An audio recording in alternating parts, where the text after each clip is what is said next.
conversation. Thank you, colleagues, for joining us today for this important conversation on challenging patriarchal masculinities in security sector reform. We are delighted to have with us Raquel Lagunas, the Director of Gender Team, and Katy Thompson, the Head of Rule of Law, Security and Human Rights Team, to kick off the conversation with opening remarks. And then we will have Greig, the masculinities expert, to provide an overview of this new approach, targeting men and transforming masculinities. Over to Raquel. Thank you so much, Esgi. Welcome to all of you to this webinar on challenging patriarchal masculinities in the security sector reform. It's very, very exciting to see many of you that we know for a long time, many faces working hard on this topic. So I wanted to share with you that this webinar is part of a very intentional effort by BPPS in coordination with other teams like Rule of Law and other colleagues to increase our understanding of how men and masculinities play out across our gender equality work, and across other portfolios like this one, like the security sector. So this initiative in particular is called Targeting Men, Transforming Masculinities. And the main goal for us is to provide to all of you, UNDP practitioners, with a conceptual framework, with a more deep understanding of the complexities of this issue, but also in a very pragmatic way, identify concrete entry points on how to work on masculinities from the different corners where you are placed. So it's true that many times we hear, I don't know in your case, but in our case, from members of the board, from donors, that UNDP needs to work more with men, boys, and we still need to find the way. This initiative is our kind of testing program. We are very lucky to have Greig with us, that is the expert, is strong conceptually, but also with a lot of knowledge and experience on how to make it happen. So I wanted to thank you here again, Alan, for joining us. We don't want to do this work superficially. So we wanted to, using masculinities, tackle the deep roots of inequalities and discrimination across our programmatic offer. So before handing over to Katy Thompson, I wanted to share with you just four brief reflections. The first one is regarding institutions.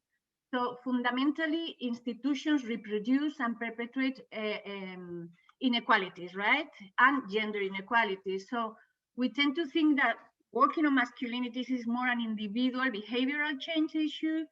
And we many times forget the level of institutions, but also ideology. So, and Alan will explain by far better than me, but for UNDP to address inequalities at the institutional level is part of our agenda.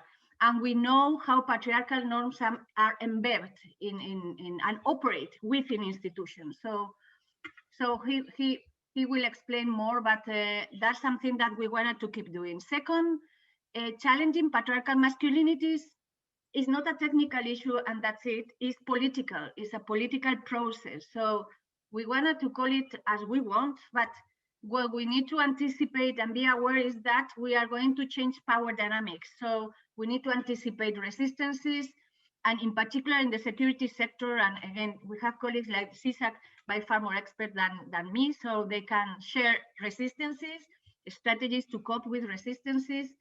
So working on masculinities needs a broad coalitions and also kind of actionable proposals and ways of dealing with this conflict. So, and third, why we work on institutions and we target institutions, because institutions are the pillars of democracy, right? So, and we can see this today more than ever, how COVID put in kind of in the spot institutions, public institutions.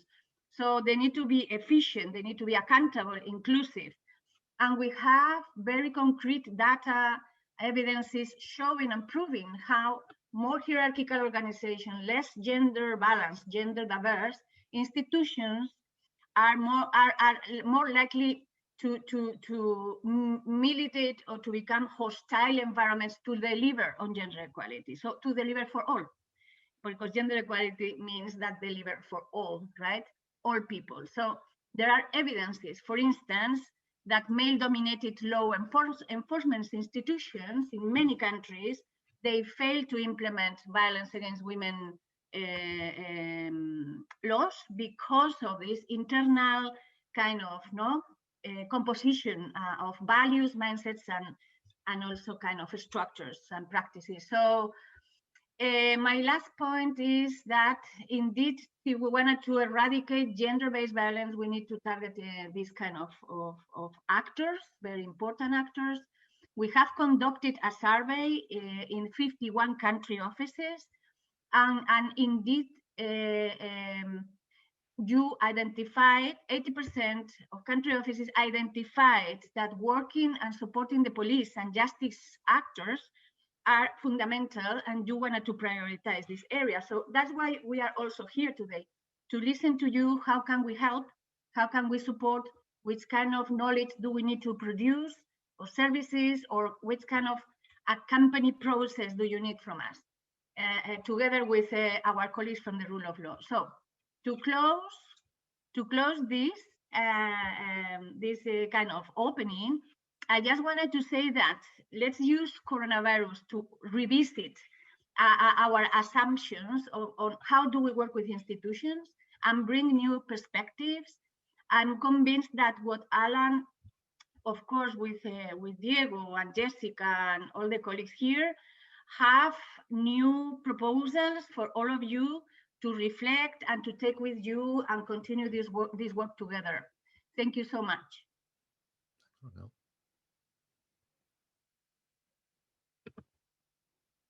We now go over to Katy Thompson for her opening remarks. Yes, hi, thank you, Ezgi, thank you, Raquel. Hi, my name's Katy Thompson. I'm the head of the Rule of Law, Security and Human Rights team. I'm really happy to be here.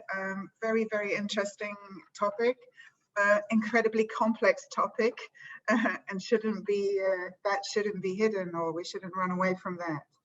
I just want to start by saying working with transformation of the security sector is an incredibly difficult challenge in its own right. So working to transform the security sector with a view to changing the identity and culture of different subsets of the security sector, already more complicated. And obviously the security sector breaks down into law enforcement that's working closely with ordinary people in the street on a routine and everyday basis, with whom we make the assumption they're working in order to protect communities and to serve communities, but an assumption that's not always safe. And it moves right over through the military, who may be, and militias and non-state actors who may be providing security either under the umbrella of the state or of their own accord, who maybe are working in a more forceful and let's say theatre of combat way, depending on the context. Of course, then beyond that, there are border services, there are secret services, and a whole set of intelligence services that work within the security domain as enforcers and with a uniform capacity, who are out there forming one part of public institutions predominantly, but also, if you like, designing and developing an interaction with societies at large, which one doesn't always assume is pro-community, but often pro-state and protection of the state. That's all incredibly complicated. Security sector reform in its own right isn't incredibly successful, because security sector is the domain, one huge domain of power, in particular within developing societies. There's often very little transparency over budgets. There's often very little transparency over oversight, accountability, or discipline. Incredibly difficult. Second challenge, how to work on patriarchal masculinities, which is not the same as working on gender or on women's representation, although these are major parts of addressing these types of identities. If we even break down just the one piece of trying to achieve gender parity or gender equality within one security sector engagement, such as the police service, we can find that incredibly difficult. Why do we work on gender parity? We work on gender parity not only for its own sake, we believe it's right in its own sake, but also because we believe there's a theory of change which says that having women active in security service will transform them and transform them into a better model. Now, we don't have much evidence that that will work either because it's never happened. So this is a leap of faith. What does it really mean overall? We can't assume that men and women, you know, in cultures of institutions represent necessarily gender identities over time. What we can say about the security sector, knowing that representation is not enough but needs to be worked on, is that there are some other measures that need to be embedded. One, you know, the security that's being provided, the security needs that are being against which security sector are providing services needed to be defined by a broader swath of society. Women, girls, representatives of communities who understand the needs of women and girls need to be more active in working with those services and defining what the needs are.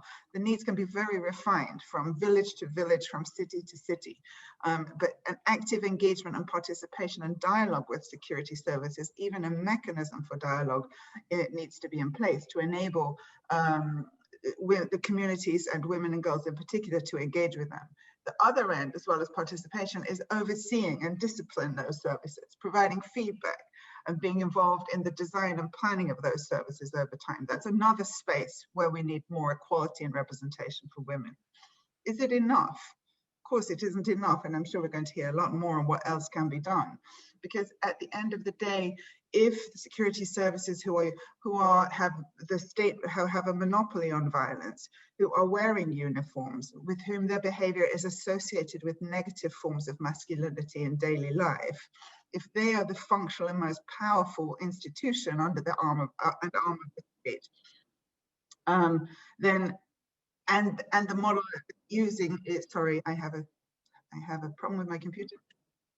If the model that they're using is one which is negatively perpetuating these cycles of violence, including the use of violence or sexual violence against those very people who they're due to be protecting, then there is a major problem in the ability of that institution to function at a very, very basic level. Now, how do we change that? I'm really looking forward to hearing the answers from Alan, because that's an incredibly tough piece.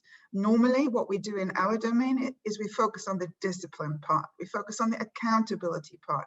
We focus on the fact that there need to be rules, prosecutions, accountability, punishments, and discipline to improve the behavior of those services almost on an individual level.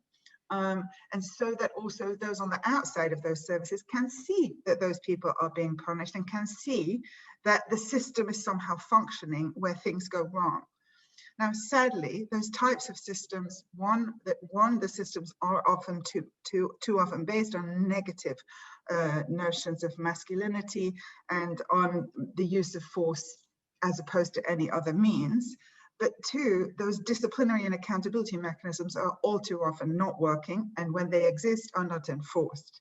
And these are major challenges for all of us, actually, but also in particular in developing countries and obviously in conflict-affected countries where we see the worst and most egregious violations perpetrated most often by militias or the armed services. And this is an area where we have incredible challenges, and where as UNDP we end up working with the prosecution component. For example, we work with the team of experts who focus on conflict-related sexual violence on the prosecution dimension. And we work on access to justice for the women and girls themselves in places like DRC. What those actions do is focus only on this accountability and disciplinary aim. We're reinforcing more positive values. Question, is that enough? What brings about change? What brings about root and branch change in the culture of these institutions that changes how they operate? And just to reflect that obviously in the United States, where many of us are based, we're addressing this issue through the lens of race, another profound problematic when it comes to how the law enforcement services operate. And within race, obviously thinking intersectionally, what happens to Black women or women of color or minority women or women of groups that are historically discriminated against, For example, in Latin America, women human rights defenders, major challenge. The way there is an interaction or a negative treatment of these women who are already part of excluded groups is part of this negative pattern and really requires our specific attention. So I'm really sorry because I didn't come here today with very many answers at all. I'm only aware of how little we do in our ability to actually change these very negative patterns that Raquel highlighted at the beginning. So I'm also here to learn, and I'm really happy that we are thinking about this in a serious fashion. One final thing, we're in the process of rethinking our offer on rule of law, security and human rights with a view to defining a new global program. We have a program that's been in place for many years, but we are redefining that. It will be done by September, and I would really be happy to see this emphasis embedded in that further approach. Sofian, who is here online, is working, and Glacier, I believe, who's here. They're working on an outreach program to look at redefining people-centered security. It's going to enable us to try and think about what we can do more within the context of the security sector. We're working with Folke Bernadotte Academy and the Kingdale Institute, others who are very active in this area to help us do this thinking. And we'd be very happy to have other people engaged in that process, which is really about defining the future direction of travel. So I always think it's nice to know that you're participating in something which will inform future direction. So I just wanted to emphasize that. And if we can put some details in the chat, if that's useful for you. So I'm sure I spoke too long, so I will stop now and hand over back to Ezgi. I think she's moderating. Over to Ellen. Thank you. Hello, everyone. Great to see so many of you with us for this important conversation. And thanks to Raquel and Katy for setting the scene for us. Yes, we're not going to answer all those questions that Katy just posed to us and the challenges she outlined in the next hour and 15 minutes or hour at this stage.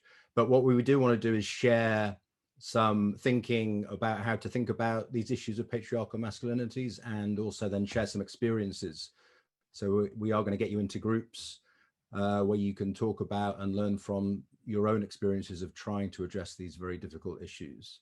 I think given the time, I'll go straight into my presentation and just walk you through this.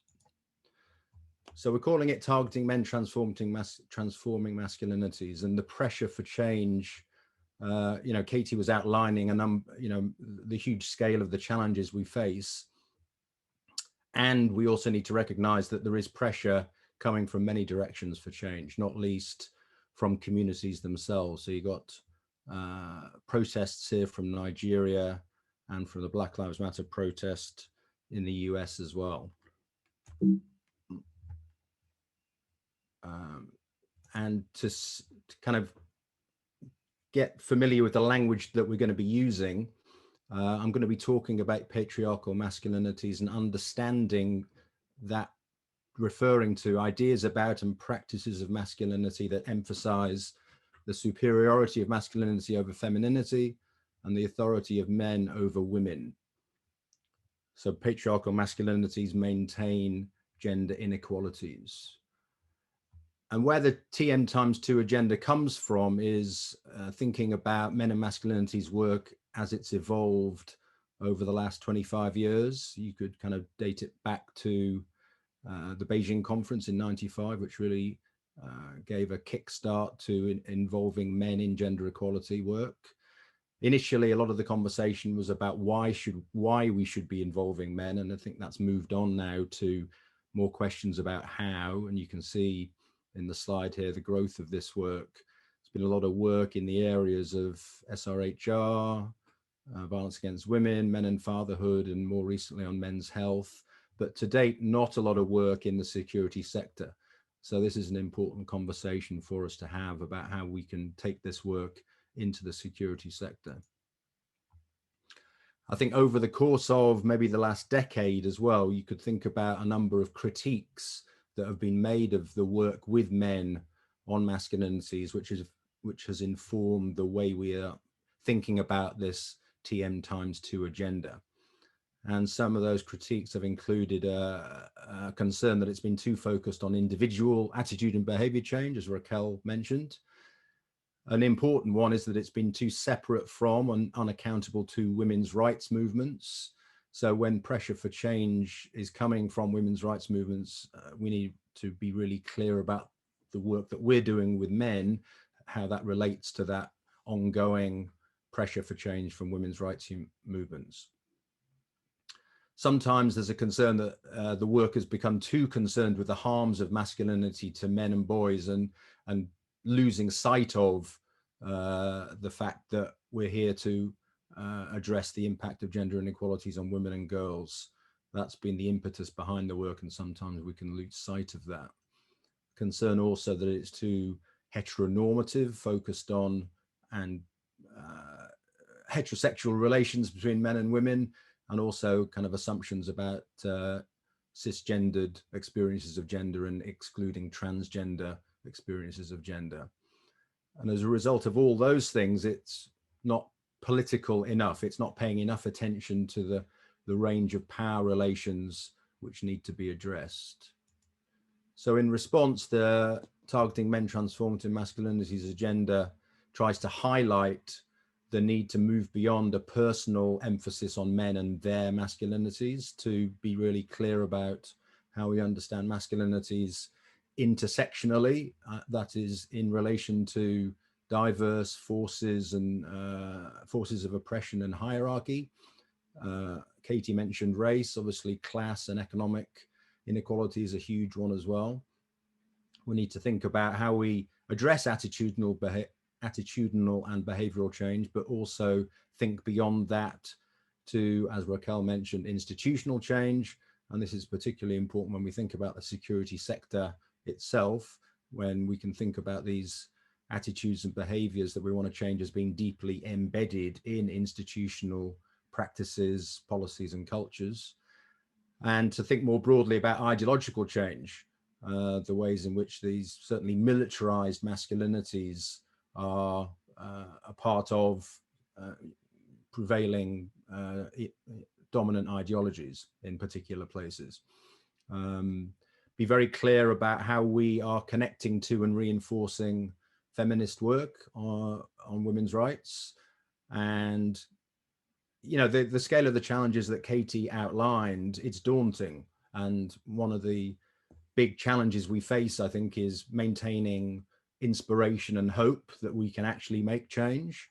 You know, history tells us that things do change. You know, the police now are not what they were 100 years ago. So thinking about ways that we can maintain that inspiration for change partly by sharing stories of what we're doing, I think is really important. So the TM×2 approach, we need to think about three big pieces: patriarchal power, masculine vulnerabilities, and intersectional inequalities. And when we think about patriarchal power, as I say, we're thinking not only individually, but also institutionally and ideologically. We can also look at the ways in which those expressions of patriarchal practices, norms, gender relations affect men as well and harm different groups of men in different ways. So there are ways in which those patriarchal arrangements damage the lives of women and girls and transgender communities, but also cisgendered heterosexual men as well. And we need to explore that with them as a kind of motive for making change. And those vulnerabilities themselves are shaped by men's experiences of different inequalities. Men, we always need to kind of break down the category of men and not treat it as homogenous. So we have differences of many varieties amongst this category of men, which affect the way that they experience their patriarchal power, the way they experience it and express it, and the way they experience vulnerabilities. So in other words, in saying all that, essentially what we're saying is that the TM×2 agenda is good gender analysis and good gender justice programming in action, because good gender analysis should be taking account of all these factors. So when we think about the security sector itself, we're thinking about the ways in which this patriarchal power manifests individually, institutionally, and ideologically. We could also be interested in the masculinized hierarchies within the security sector itself. You know, there's a lot of research showing the ways in which, for example, military recruits or police recruits suffer initiation rituals, hazing rituals, which are about establishing or reinforcing those masculine hierarchies within the security sector. Also, in relation to masculine vulnerabilities, paying attention to the ways in which gender and sexual diversity is policed both within institutions themselves and by those security sector institutions in the community. So thinking about LGBTIQ communities and their experience.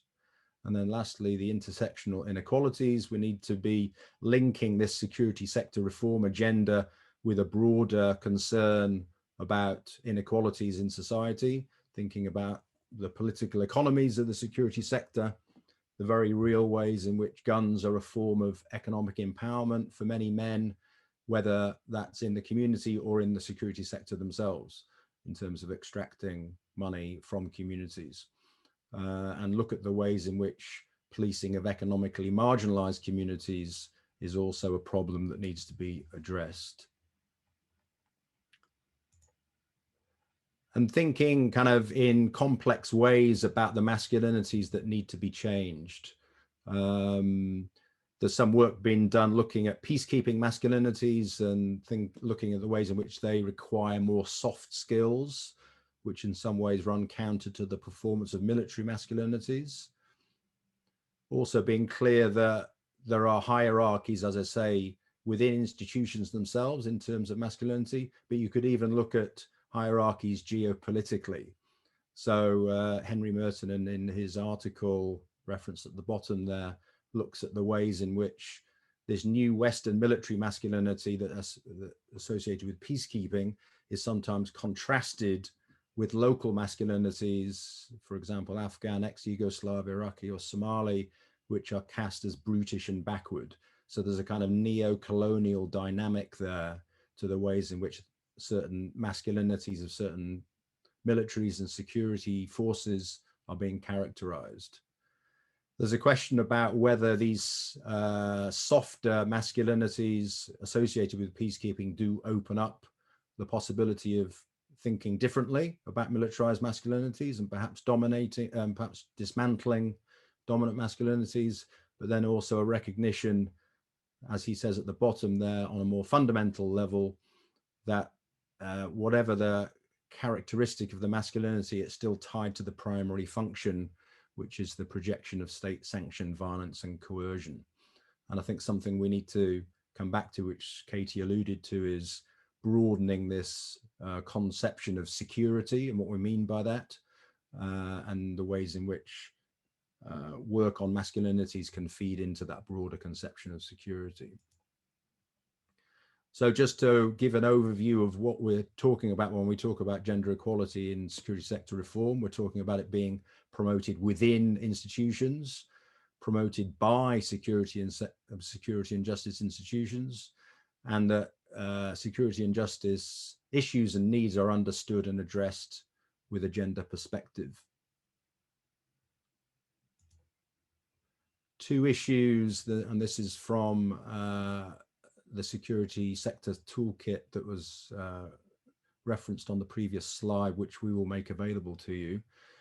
Two issues that are often seen as being too difficult or time consuming and therefore left out of training are questioning dominant forms of masculinity and including discussions of diverse sexual orientations and gender identities.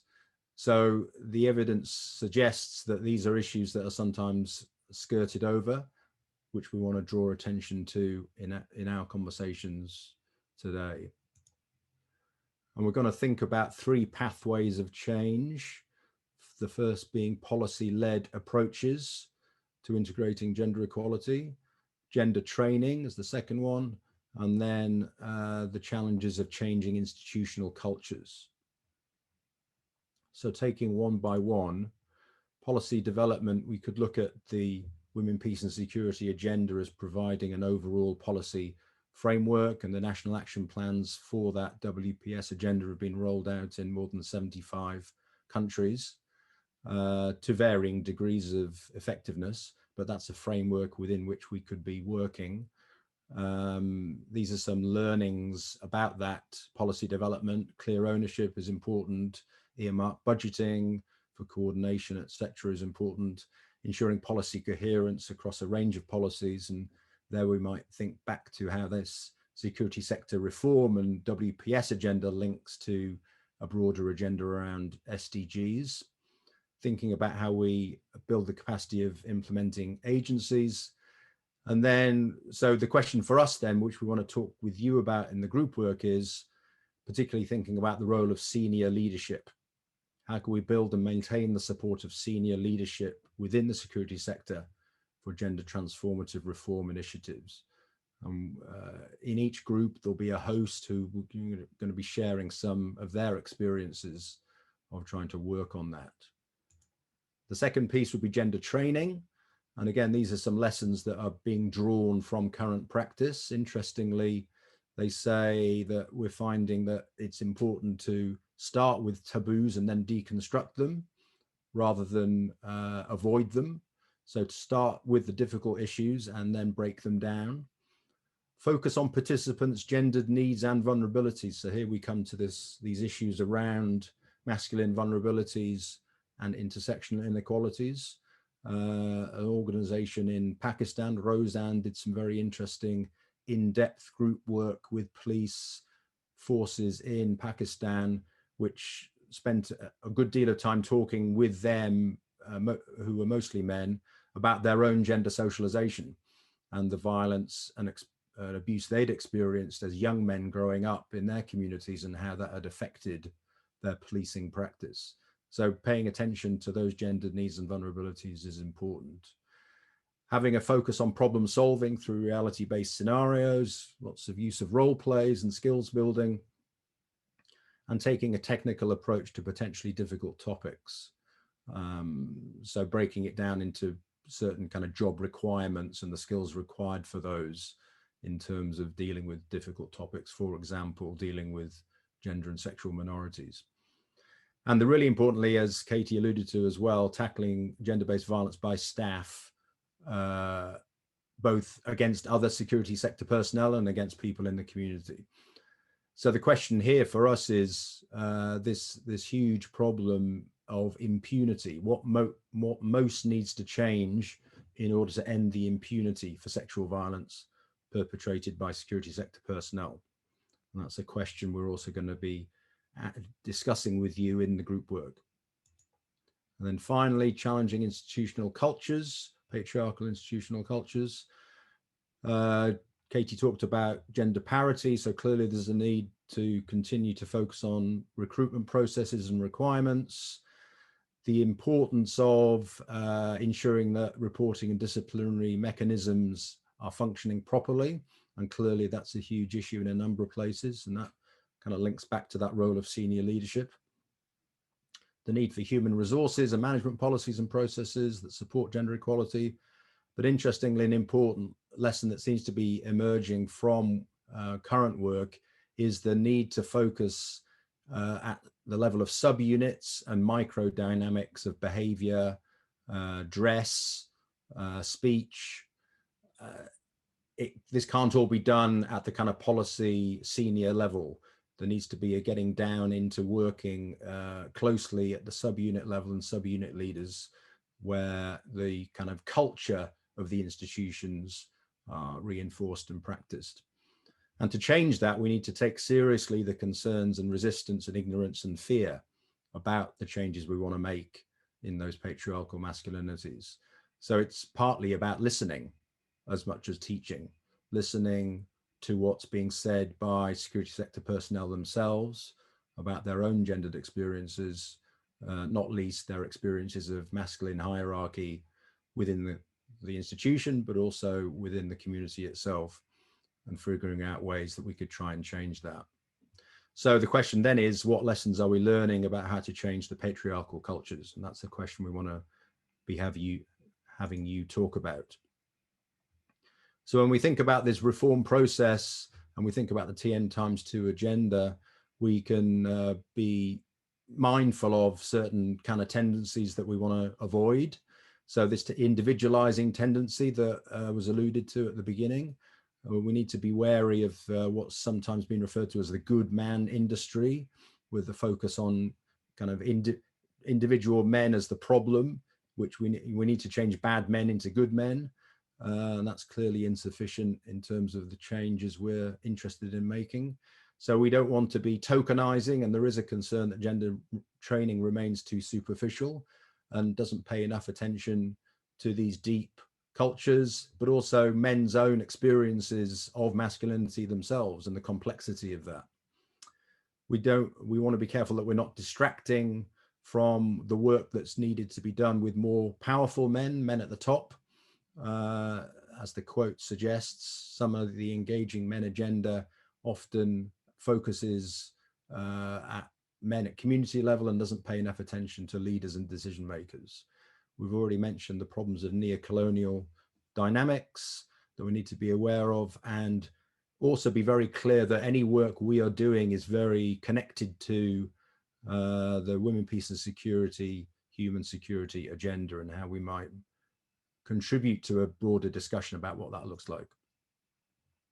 So here's this is a proposed way to think about a framework for action, and essentially it's drawing attention to the different dimensions that we've already mentioned, the focus on the individual, institutional and ideological, and then thinking about domains of change along two axes, from the personal to the institutional and the informal to the formal, and being clear about these issues of accountability for change and the way that we can link our SSR agenda to broader women, peace and security and SDG agendas.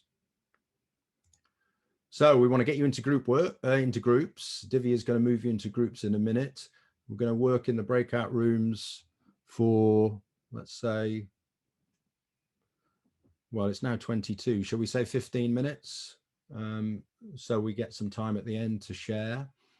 We have 3 questions that I've already gone through with you. We'll put those in the chat as well. And the hosts and the anchors who will facilitate those groups have those discussions, have those questions as well. And then we'll get a report back from you on the highlights of your conversation.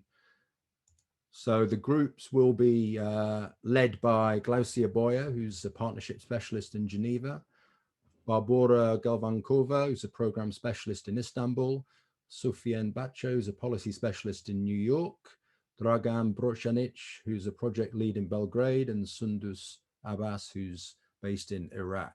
So Divya, I'll hand back to you and get people into groups. Thanks, everyone. 15 minutes goes quickly, right? Too quickly. It was like the quickest 15 minutes in my life. Boom, boom, boom, boom. Yeah. Yeah, we could have made use of additional 5 to 7 minutes for sure. But luckily, the questions were really easy, so it only took one or 2 minutes to answer each of them. Yeah, exactly. Well, so let's hear all your answers to the questions. Glaucia, do you want to start? 2 minutes. Let me say, I think, yeah, first of all, yeah, it did come across as topics that are incredibly complex to deal with.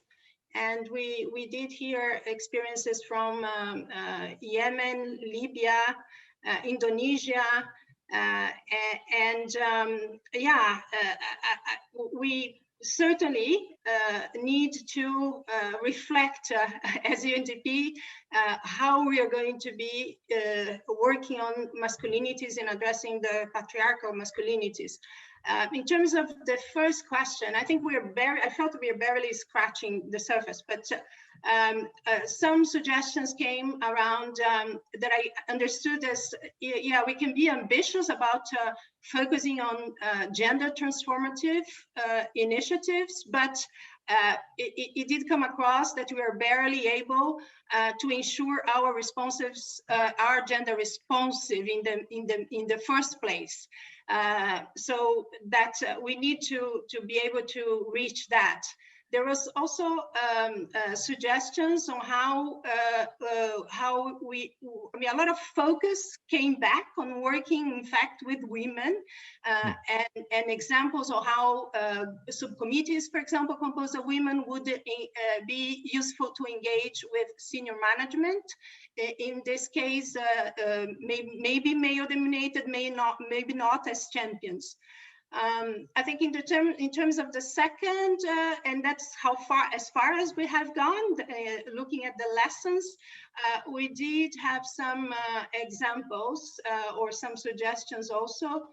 Let's say in challenging the term heteronormativity was used to look beyond patriarchal masculinities, and they need to look into that to increase awareness of the security sector. Again, a lot of examples of how women themselves can and should play a role in advancing gender equality into all of this. So I do think there's a lot more for us to discuss. It was, yeah, we could, I have a feeling that we could just barely scratch the surface of this incredibly complex issue that we certainly need to reflect in different ways. Thank you.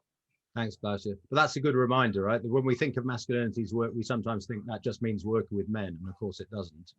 It's working with women, working with people of all gender identities. Colleagues, put questions in the chat if you have them or comments, and let's hear from Barbara. Yes, thank you. We also had the discussion and really could really address, really scratch on the topic and not, I think, give sufficient attention to all the work and density of the work and all the layers of work that the country office colleagues are doing.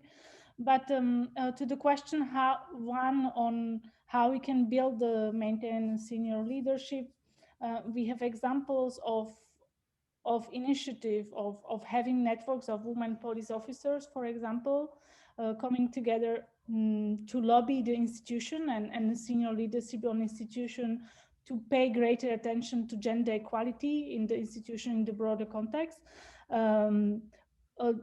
As was mentioned, the masculinity topic is really difficult to address in certain ways. So this is as a first entry point to open the discussion about gender equality in institution. Another example provided from Charles from ROLSHR was on working more broadly with the security sector and setting up some kind of at high level of the agency representation coordination mechanism in security sector of different sector, army, police, etc., to really get their accountability for gender sensitive reform, etc., and to start actually bringing in this discussion, including around masculinity, demasculization of the sector the colleagues mentioned. On the question 2, we had really short time. So in terms of how we can change the patriarchal culture in security sector, what was mentioned as the experience from Ukraine, it's really the implementation or involving implementation on the action plan on 3025 resolution, having the budget and having an action point, bringing more women in the sector, help to switch or starting the switching some of the culture, etc. And briefly on the question 3, again, the example was provided on we have been thinking on what needs to change, what is the key, and the key came as what we need to really change is the culture. The culture, even though we have formal structure and oversight mechanism in place, and it varies according to institution and places and country, I think the deeper cultural tolerance within the institution, so the ways how we can work around non-tolerance culture, including around the masculinity, feminine perception, etc., would be important. Thanks, and thanks to my group who participated so quickly. Thanks. Fantastic. Thanks, Barbara. Sofiane. Yeah, thank you, Alan. Yeah, as to the two other break rooms, the time was really too short to go through all the questions, but we had, I think, a good discussion about the overall work on masculinities and gender as a whole.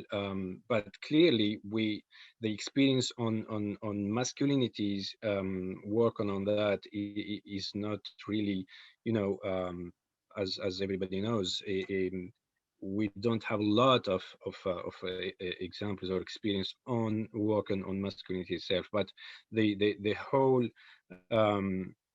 we had some good reflections on work on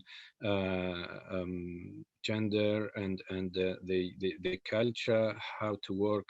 We need to work on changing the culture, in addition to work on training, which is one component.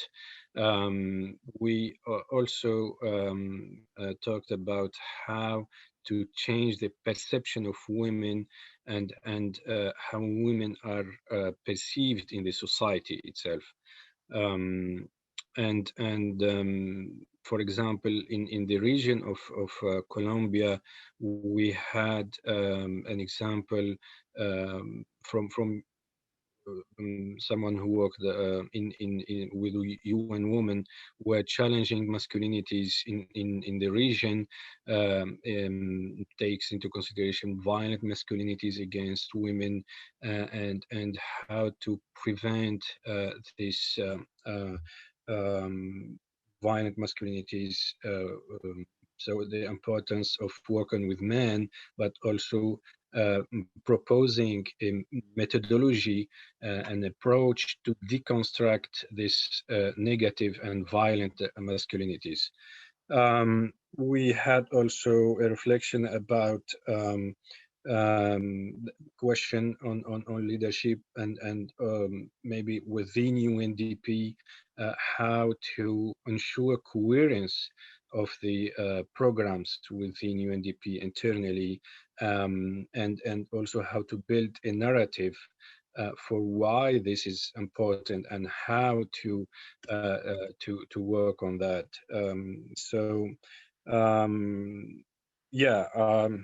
These are the most important points that have been raised within the discussion, but I think we had a lot of, if we have more time, we could have more examples, but I think we will have other spaces to discuss this, I hope, and thanks for the group for this discussion.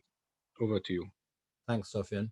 Yeah, we will certainly be trying to foster this conversation ongoing. You'll see a link in the chat there to the Spark Blue page where we'll post resources, some of them that I mentioned in my presentation. So again, we have these issues about how do we empower and support women to be pressuring for change, both within the institution and outside. I think there's a question also about kind of how do we talk to men about the way the culture harms them? Security sector personnel, you know, and I think you can look at the experience of, say, Black police officers. You know, there's reports being put out in the UK and the US by associations of Black police officers talking about racism within the police force. So it's kind of generating that internal critique that's partly the challenge, I think. Dragan? Well, we also just really managed to scratch beneath the surface. It was really like a short time, but what we discussed is actually, for instance, related to the question one. That the good news is actually there are already tools in place, and the specific tools which were designed to get decision makers on board and to enable them to act as agent of change and to push forward the gender equality agenda. One such tool is Gender Coach Program, which was specifically developed in Sweden within the context of the implementation of the resolution 1325, and that's something that it was massively also tested and used in Southeast Europe, and that specific program proved to have a transformative potential. But we also discussed that basically in order to have to increase the gender responsiveness of leadership, but also of the institution, that we have to think in the long-term perspective, because this is development work which requires long-term perspective. And also we cannot think about, we have to go beyond isolated interventions, because one training cannot change anything. So we would need policy review, research, work with decision makers. And also what we discussed is the how the promotion of women at the leadership position is also crucial for increasing the gender responsiveness of security sector institutions.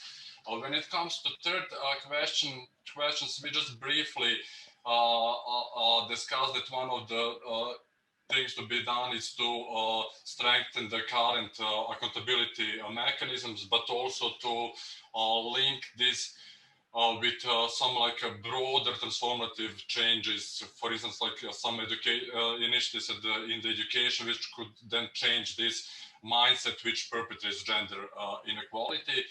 And we didn't manage really to talk about some like what is needed to take to implement any of this, but I would say that really having this kind of forums for the exchange of experience and exchange of some already existing practices would be very beneficial for all of us.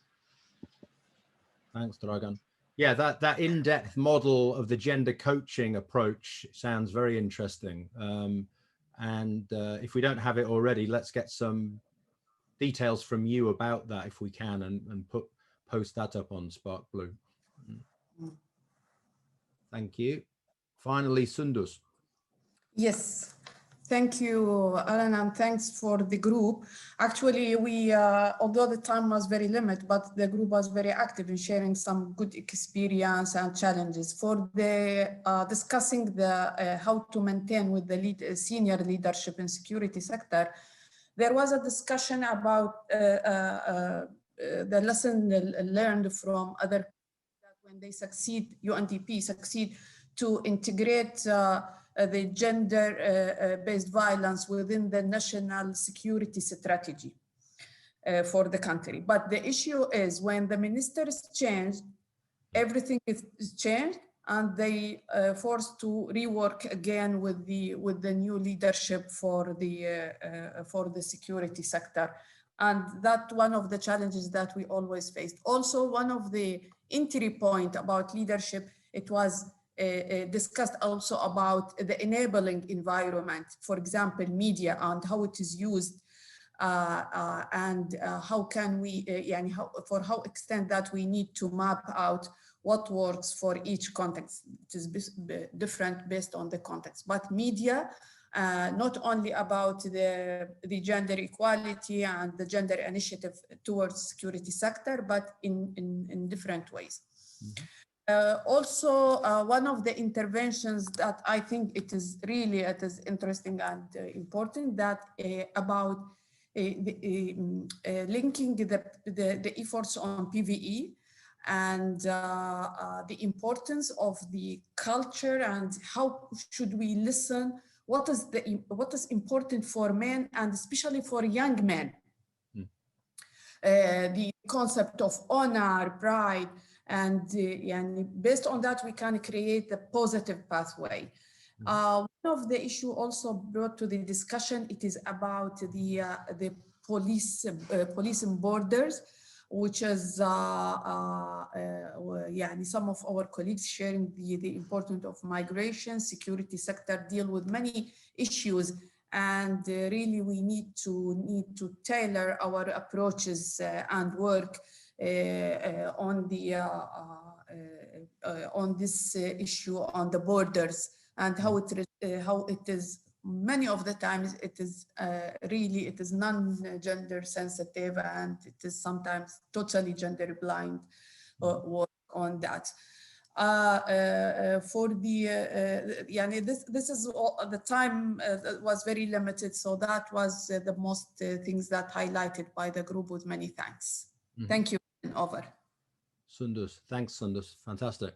So yeah, I think that issue about the media is really important, because you can see the role of the media certainly in Black Lives Matter and the End SARS protests, right, in terms of building that pressure on things to change. And those issues of violent extremism and the links between PVE and SSR, I think, are interesting to explore. International Alert did some very interesting research in working class neighborhoods of Tunis, looking at recruitment into Salafist groups there and talking to young men about why they joined the Salafist groups, the Islamist groups. You know, a number of them said it was a kind of self-defense mechanism against the police. So it was aggressive policing of those working class neighborhoods, which drove a number of young men into those, you know, what are deemed extremist groups. So linking that SSR and PVE agendas, I think, is really important. I don't see any questions in the chat, but Ezgi's just reminded us there about the the Spark Blue site for further resources, and we're posting some other resources up in there. I will forward on, we'll share with you my presentation and the toolkit that I was referencing in my presentation. We'll make that available to you. Any final comments from the anchors, or Jessica? I see there's a comment from Maha about using positive deviance approach to change behavior and attitude. So I don't know if there's just to highlight that, and either if there's a moment now, maybe Maha can say a few words. If there's not a moment now, just to be ensuring that maybe we can include that in the Spark Blue page, because I think that that's an approach a lot of people would be quite interested in. So the positive deviance approach, highlighting the men who don't conform to those patriarchal norms and practices, and understanding what helps them to do that, whether that's in their you know, personal circumstances or the friendships that they have or the support they have. I think a big thing for me is, I think if you look at the, you know, when they took the emphasis on the subunit level, there's a very strong kind of peer culture, and challenging that peer culture is very difficult, I think.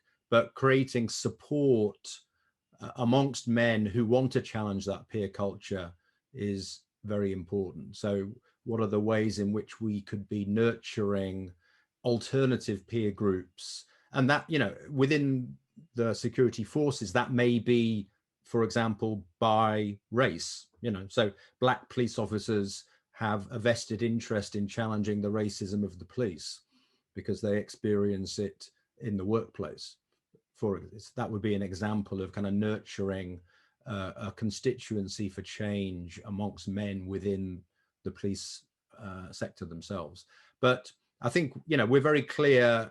We've done a lot of productive scratching of the surface, but I think nobody's under any illusions that this is extremely difficult work and will continue to be extremely difficult. So Dragan's point about it being long-term is well taken, and needing to be joined up, you know, working across different sectors like SSR, PVE, women, peace and security, and then linking to a broader development agenda, which kind of changes, you know, we heard about needing to change the narrative, and I think this narrative on human security rather than the prevailing kind of national security narrative underpins the whole WPS agenda, right, which has been going for 20 plus years. But to me, that's a direction and a framework within which we can situate this patriarchal masculinities, because patriarchal masculinities are creating and producing insecurity and violence. So you know, we foreground the human security as the goal that we're striving towards. I think let's wrap this up, and I'll hand over to Diego for some final comments. Thank you so much, Alan. Thank you, colleagues. What an interesting discussion.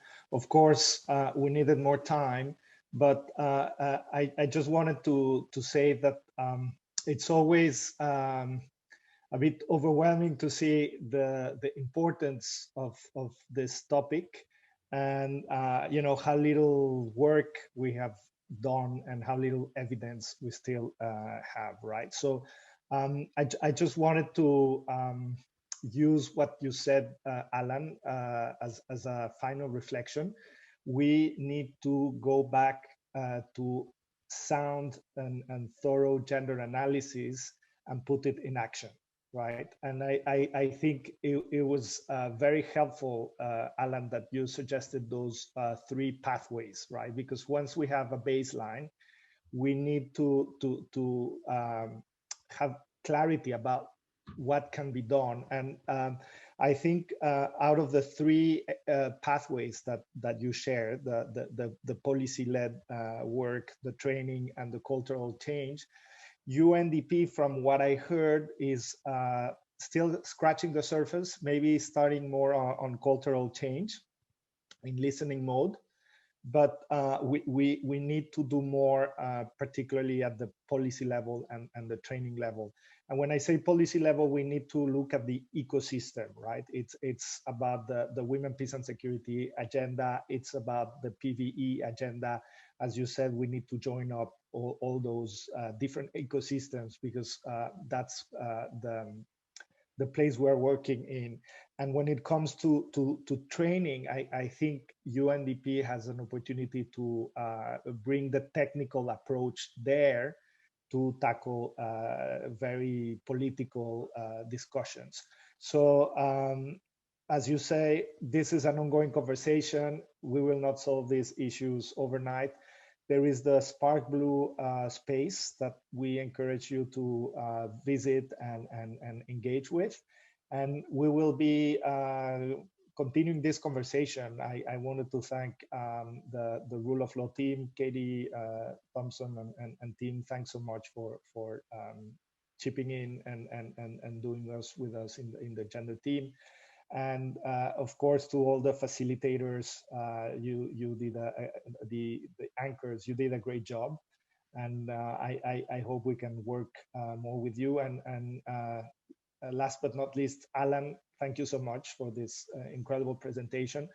We will be having another conversation on GBV and masculinities, and we will share that invitation soon.